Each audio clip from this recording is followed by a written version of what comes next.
Appalachian पर्वत के मध्य में घने जंगलों और घुमावदार नदियों के बीच व्हिस्परिंग पाइन्स का शांत गांव बसा है। इसके निवासी प्रकृति के साथ सद्भाव में रहते थे, जीविका के लिए भूमि पर और मन की शांति के लिए अपने परिवेश की शांति पर निर्भर थे।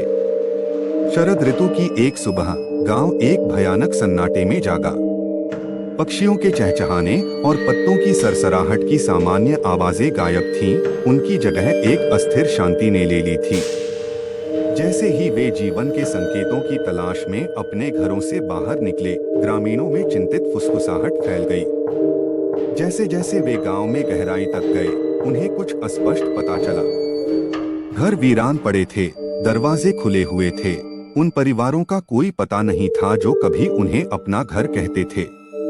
बाजार, जो आमतौर पर गतिविधि से भरा रहता था, सुनसान पड़ा हुआ था। स्टॉलों पर सामान अछूता पड़ा हुआ था। हतप्रभ ग्रामीणों में सारा भी थी, एक युवा महिला जो अपने जिज्ञासु स्वभाव के लिए जानी जाती थी।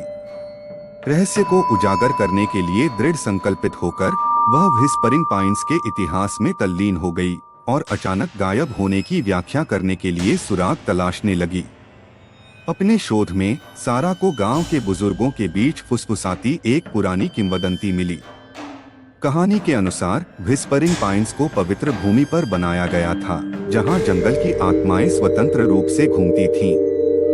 ऐसा कहा जाता था कि हर शताब्दी में आत्माएं उस चीज को पुनः प्राप्त कर लेती थीं जो उनका अधिकार था, और जो लोग उनकी नींद में खलल डालने की हिम्मत करते थे, उन्हें भगा देती थीं। डर और जिज्ञासा के मिश्रण से प्रेरित होकर सारा जंगल के बीचों बीच की यात्रा पर निकल पड़ी, जो हल्की फुल्की फुसफुसाहटों से निर्देशित थी, जो उसे आगे की ओर इशारा कर रही थी।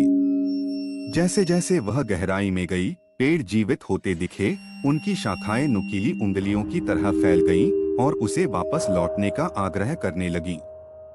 लेकिन सारा ने दबाव डाला। उसका दृढ़ संकल्प सच्चाई को उजागर करने की आवश्यकता से प्रेरित हुआ।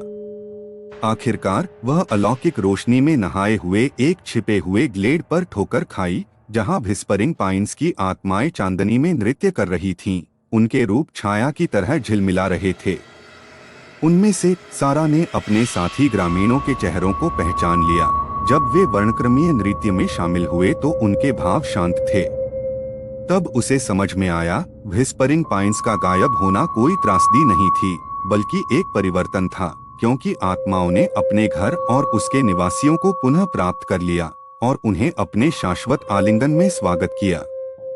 अपने ऊपर शांति की भावना के साथ सारा गांव लौट आई, यह जानते हुए कि व्हिस्परिंग पाइन्स हमेशा हवा की फुसफुसाहट और